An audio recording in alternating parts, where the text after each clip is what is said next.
នេះជាម៉ូតផ្ទះវីឡាតូលដែលអាចចូលរស់នៅបានឆាប់នៅសល់តែ3ផ្ទះចុងក្រោយទៀតទេណាម៉ូតវីឡាតូលនេះពិតជាស្រស់ស្អាតនិងប្រណិតមែនទែនដែលទំហំដីរហូតដល់10ម៉ែត្រគុណឲ្យ20ម៉ែត្រកន្លះអាចរៀបចំជាសួនច្បារតាមចំណង់ចំណូលចិត្តបងបានហើយពិសេសជាងនេះទៅទៀតគឺអាចចតឡានបានរហូតដល់2គ្រឿងថែមទៀតផងពិតជាទូលាយនិងស្រឡះល្អខ្លាំងមែនទែនក្រឡេកមកមើលខាងក្នុងផ្ទះយើងវិញកន្លែងទទួលភ្ញៀវរបស់យើងគឺធំទូលាយអមជាមួយនឹងទូតាំងយ៉ាងស្រស់ស្អាតបើកន្លែងទទួលទានអាហារនិងផ្ទះបាយយើងវិញគឺមានកញ្ចក់ខ័ណ្ឌដាច់ពីគ្នាបែបនេះតែម្ដង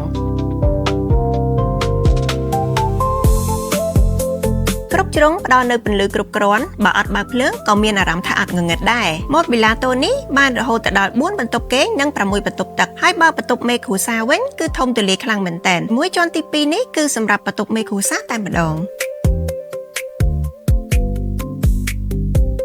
ចំណែកឯបន្ទប់ទឹកយើងវិញគឺយើងខណ្ឌចែកដាច់រវាងបន្ទប់ទឹកស្ងួតនិងបន្ទប់ទឹកសើមផងដែរហើយបើវេរ៉ង់ដានេះវិញមានរាងជាអក្សរ L ផ្ដល់ជូនបងនៅឯកជនភាពពេញលេញបានតែម្ដងចាប់អារម្មណ៍3ផ្ទះចុងក្រោយអាចតាក់ទងមកកាន់ផ្នែកលក់ឥឡូវនេះបានណា